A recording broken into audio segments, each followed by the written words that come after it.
Socialism, a system of society in which means of the production and the distribution are owned and controlled by the government. Guns are taken away from the people.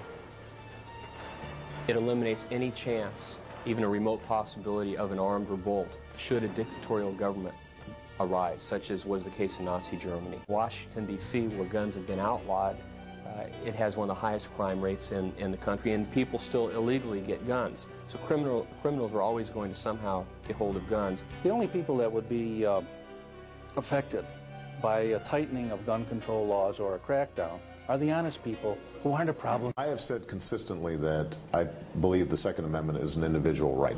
That right can be limited by sensible, reasonable gun laws. We can both uphold our traditions with respect to firearms and prevent the senseless killings that we see on the streets of so many American cities. Unlike the elitist view that believes Americans cling to guns out of bitterness, today's ruling recognizes that gun ownership is a fundamental right, sacred, just as the right to free speech and assembly.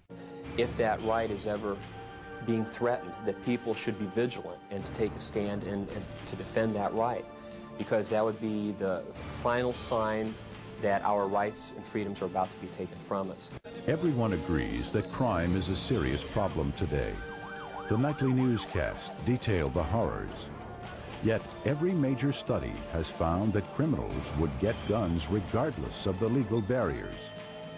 Then the country would be faced with only the criminals and the government having guns. Honest citizens would be at their mercy. George Washington foresaw this day when America would hang in the balance. He warned the people who would inherit the land. Firearms stand next in importance to the Constitution itself. They are the American people's liberty, teeth, and keystone under independence. To ensure peace, security, and happiness, the rifle and the pistol are equally indispensable.